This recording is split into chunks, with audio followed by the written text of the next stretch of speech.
My interest in music comes from the fact that both my mother and my grandmother on my mother's side were accomplished pianists. And so I grew up in a household suffused with live music. And at the same time, my father, who did not play an instrument, had a hankering for audio equipment. So from my earliest memories, there was always a turntable in the house.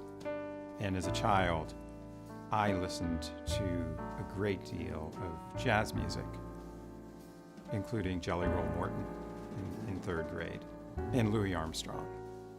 Armstrong was certainly my hero, partly also because I started playing the trumpet in about third grade. Dave, who began making these loudspeakers out of curiosity because he wasn't satisfied with what he heard, he belongs to a new generation of pioneers in the high end in the 1970s. That includes Jim Winey and other loudspeaker manufacturers that tried to push the boundaries of the hobby. I think that Dave Wilson's experience as a recording engineer was the sine qua non for his career. It was fundamental to everything he did. He was constantly trying to recreate what he heard in live music.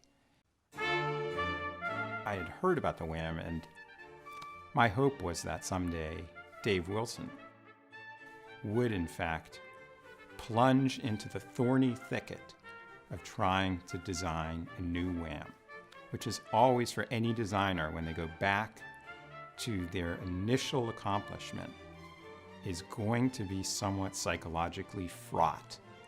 So when I had the chance to listen to the full Wham system at Dave's house, it didn't come home to me how different the loudspeaker was from the XLF until we played a trumpet recording by the French virtuoso Maurice André together with organ.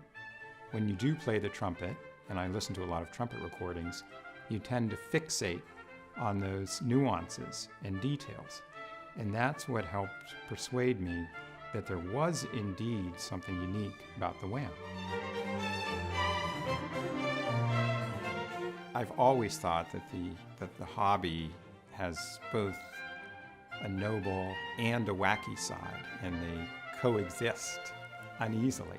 Being able to listen to great music and become closer to the original emotional interpretation that the performer you are listening to is delivering, you do start to get a fuller sense of the emotional investment that they have made.